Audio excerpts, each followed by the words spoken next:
मेघालय की पहाड़ियों से शुरू हुई एक हनीमून ट्रिप अब एक जबरदस्त मर्डर मिस्ट्री बन चुकी है और अब इस कहानी में आया है एक नया और चौंकाने वाला ट्विस्ट। इंदौर की सोनम रघुवंशी जो अपने पति राजा के साथ हनीमून पर मेघालय गई थी, गाजीपुर के जंगल के पास एक ढाबे से बरामद हुई है।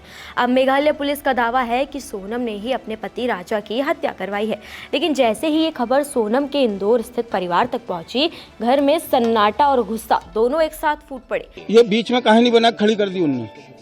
ये आप तथ्यों के साथ कह रहे हैं? बिल्कुल गारंटी के साथ बोल रहा हूँ, ये बीच में कहानी बनाई है। और सीबीआई जांच होने दो, आप सीबीआई जांच होगी तो पूरा थाना जेल में जाके बैठेगा। अच्छा, हाँ, ये गारंटी के साथ है। अभी भी आप पड़े हुए हैं कि बिल्कुल जांच हो? बिल्कुल 100%। और जब तक इसका मैं पीछा नहीं छोड़ूंगा, जब तक मैं इस चीज का पीछा नहीं छोड़ूंगा, जब तक सीबीआई जांच नहीं होगी और थाना अंदर नहीं होगा, थाने में जितने पुलिस वाले हैं टोटल अंदर होंगे वो लोग। आपके मुताबिक अभी भी सोनम इनोसेंट है, बेगुनाह है? बेगुनाह है, 100% मेरी बच्ची बेगुनाह है। सोनम निर्दोष है। मेघालय पुलिस बना रही है मनगढ़ंत कहानी, ये दावा है सोनम के पिता का। उन्होंने मीडिया से बात करते हुए कहा कि मेरी बेटी बेगुनाह है, वो ऐसा कुछ कर ही नहीं सकती, उसे फंसाया गया है।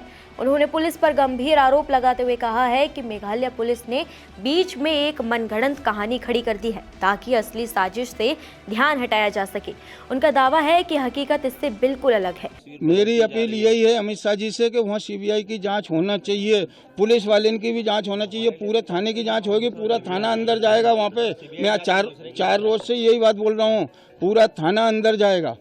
उन्होंने कहा कि अगर इस केस की सीबीआई जांच होती है तो पूरी सच्चाई सामने आ जाएगी, तब पूरा थाना जेल में जाएगा। मैं गारंटी से कहता हूं, सोनम के पिता का कहना है कि मैं जब तक जिंदा हूं तब तक इस केस का पीछा नहीं छोड़ूंगा, जब तक सीबीआई जांच नहीं होगी और जो थाना इसमें शामिल है उसके अफसर अंदर नहीं होंगे, तब तक मैं चैन से नहीं बैठूंगा। उन्होंने कहा कि उन्हें अपनी बेटी पर 100% भरोसा है। मुझे मालूम है कि मेरी बच्ची कहां तक जा सकती है। मैं जानता हूं वो इस तरह की हरकत कर ही नहीं सकती। मेरे को विश्वास नहीं होना चाहिए मेरी बच्ची पे कि मेरी बच्ची कहां तक जा सकती है। मेरे को पूरा 100% विश्वास है, मेरी बच्ची ऐसी हरकत नहीं कर सकती है। पिता का आरोप है कि शिलोंग पुलिस ने जो कहानी बनाई है वो सिर्फ घटनाओं को तोड़ मरोड़ कर पेश करी जा रही है और उनके पास जो कथित सबूत है वो एक तरफा है और जांच से पहले मीडिया में लीक किए गए हैं। दूसरी तरफ सोनम की मां संगीता का कहना है कि धन्यवाद, जो मिल गई है। ये भी दुख है, वो भी दुख है, लेकिन अभी तो राजा के कातिल का भी पता लगाना है। संगीता ने कहा कि क्या सही है और क्या गलत है ये तो जांच में ही पता चलेगा। मैं क्या ही बताऊं, बेटी मिल गई है, लेकिन सच क्या है अब तो आगे की चीज़ों का हमें ही सामना करना पड़ेगा। फिलहाल इंदौर पुलिस के साथ साथ शिलोंग पुलिस भी गाजीपुर पहुंच रही है। मेघालय में मारे गए राजा के बड़े भाई विपिन ने बताया, रविवार सोमवार की देर रात करीब 2 बजे सोनम के अपने भाई गोविंद रघुवंशी के साथ वीडियो कॉल पर बात हुई, जिसमें सोनम ने बताया कि वो गाजीपुर के एक जंगल में अकेली है। उधर गोविंद शिलोंग में उसकी तलाश में छुटे थे। विपिन रघुवंशी ने बताया कि गोविंद को सोनम ने घरेलू नाम बिट्टी से पुकारा और वीडियो कॉल पर अपनी पहचान साबित की। देखिए, मेरी बात रात को गोविंद से करीब अपने 2 बजे करीब बात हुई थी मेरी, और गोविंद ने कहा था भैया मेरी सोनम से बातचीत हुई 1:45 बजे करीब, और सोनम ने कहा भैया मैं यहाँ पे हूँ अभी भी, और अपने करीब यूपी में। और यूपी में कंफर्म उसको सोनम को इसलिए नहीं था, तो वहाँ पे जो 2 लोग थे जिनके थ्रू उन्होंने फ़ोन पे बात करी थी, सोनम ने थी, तो सोनम ने कहा था बोले मैं बिट्टी बोल रही हूँ, उसका नाम घर का नाम बिट्टी है। तो गोविंद ने कहा तो बिट्टी बोल रहे तो मुझे वीडियो कॉलिंग कर, मुझे कंफर्म कर पहले तू है तो कौन है दूसरा है। तो उसने जब सारी बातें वीडियो कॉलिंग पे करके क्लियर करी, फोटो दिखाई उसने, वीडियो कॉलिंग करी उसने, तो सोनम को समझ गया था वो। तो गोविंद बोले हाँ सोनम ही है। तो फिर हम लोगों ने वहाँ पे जैसे कि यूपी पुलिस जो है उनसे संपर्क करा, और संपर्क करके फिर उनको बताया गया सर वहाँ पे सोनम रघुवंशी जो है एक जंगल में अकेली खड़ी है, तो आप वहाँ पे चले जाइए और जाके वहाँ से उसको ले आइए। तो यूपी पुलिस वहाँ पे आना हुआ है और सोनम को सेफ लेके गई है वहाँ से। गोविंद ने तुरंत उत्तर प्रदेश पुलिस से संपर्क किया और बताया कि सोनम गाजीपुर के जंगल में अकेली खड़ी है।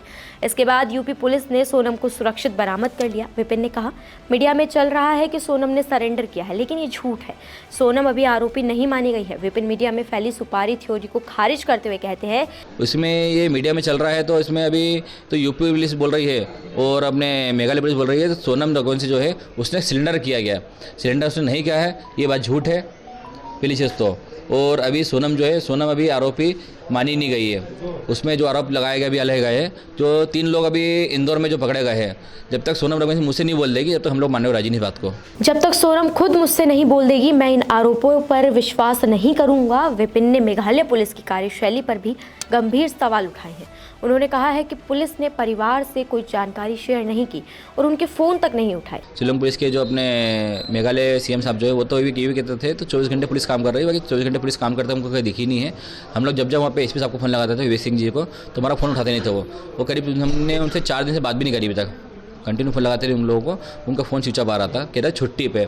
तो हम लोग को इसमें थोड़ा डाउट है, तो छुट्टी पे इतना केस में सब छुट्टी पे चल रहा है कभी, तो इसलिए हम लोग उन पर भरोसा कर सकते नहीं फिलहाल अभी, जब तक सोनम मुझसे कबूल निकल ले। हमने ईस्ट खासी हिल्स के एसपी विवेक सीएम को बार बार फ़ोन किया, लेकिन उनका फ़ोन स्विच ऑफ आया था और वो छुट्टी पर थे। हमें शक है कि पुलिस कुछ छुपा रही है। उन्होंने ये भी पूछा कि शिलोंग में क्या सर्च ऑपरेशन चल रहा है, लेकिन पुलिस ने कोई जवाब नहीं दिया। विपिन ने बताया कि राजा और सोनम की शादी 4 महीने पहले दोनों की सहमति और परिवारों की मर्जी से हुई थी। दोनों खुश थे और सोनम अपनी सास के साथ शादी की खरीदारी करने में गई थी। इनकी शादी जो है अरेंज मैरिज है, दोनों की पसंद से शादी की गई है, दोनों खुश थे शादी में। भैया कितना समय, 2 महीने का ही समय मिला था ना इनको? नहीं 4 महीने पहले बातचीत हुई थी हमारी, और सोनम रघुवंशी जो है दोनों की शादी 4 महीने बाद हम लोग करी थी, मगर इसमें समय ऐसा कम था तो मुहूर्त नहीं था, इसलिए हम लोगों ने शादी जो है मुहूर्त पे करी है। उन्होंने कहा शादी के बाद 9 दिन में कोई विवाद या झगड़ा नहीं हुआ है। शिलोंग जाने की योजना भी दोनों की थी। विपिन ने माना कि सोनम का इस मामले में कुछ इन्वॉल्वमेंट हो सकता है, लेकिन बिना उससे बात किए वो कोई निष्कर्ष नहीं निकालना चाहते। उन्होंने कहा अगर सोनम का इसमें कोई दोष है तो उसे सज़ा मिलनी चाहिए। देखिए हो सकता है इसमें कुछ इन्वॉल्व हो सकता है सोनम का भी, और ये भी कंफर्म नहीं हुआ फिलहाल अभी। इस मामले में 3 लोग इंदौर से गिरफ्तार किए गए हैं, लेकिन विपिन को इसकी जानकारी नहीं है।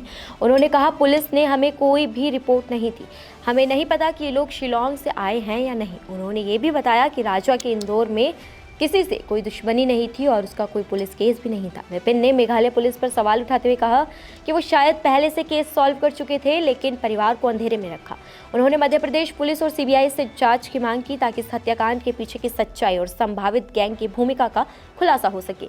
सोनम के गाजीपुर पहुंचने की परिस्थितियों पर विपिन ने कहा मुझे नहीं पता कि वो शिलोंग से गाजीपुर कैसे पहुंची, उससे मेरी बात नहीं हुई। परिवार अब सीबीआई जांच के लिए दबाव बना रहा है और सोनम के बरामदगी के बाद इस रहस्यमयी मामले में नए खुलासे की उम्मीद है। अब सवाल ये है अगर सोनम बेगुनाह है तो वो 17 दिन तक कहाँ थी? शिलोंग से गाजीपुर तक वो कैसे पहुंची? क्या सच में ये पुलिस की जल्दबाजी है या एक मास्टर प्लान का पर्दाफाश? परिवार लगातार सीबीआई जांच की मांग कर रहा है और अब जब सोनम सुरक्षित मिल चुकी है तो इस केस के सच और साजिश दोनों के सामने आने की उम्मीद बढ़ गई है। लेकिन सबसे बड़ा सवाल अभी भी हवा में तैर रहा है, ये 3 रहस्यमयी चेहरे आखिर है कौन? क्यों उन्होंने सोनम का साथ दिया? क्या ये महज दोस्त थे या किसी गहरे प्लान का हिस्सा? और सबसे चौंकाने वाला सवाल, क्या वाकई सोनम ने अपने ही पति राजा की हत्या की साजिश रची थी? अगर हाँ तो क्यों, किस लिए, किसके लिए? इन सवालों पर अब भी गहराता हुआ सस्पेंस है और जवाब अभी पर्दे के पीछे है। इस पूरे मामले पर अब आपकी क्या राय है? कमेंट सेक्शन में हमें ज़रूर बताएं। नमस्कार, मैं हूं मानक गुप्ता। अगर आपको हमारा ये वीडियो पसंद आया हो तो इसे लाइक और शेयर जरूर करें, और हाँ, हमें सब्सक्राइब और फॉलो करना ना भूलें ताकि आप देश और दुनिया की कोई खबर मिस ना करें। तो जुड़े रहिए हमारे साथ और देखते रहिए News 24।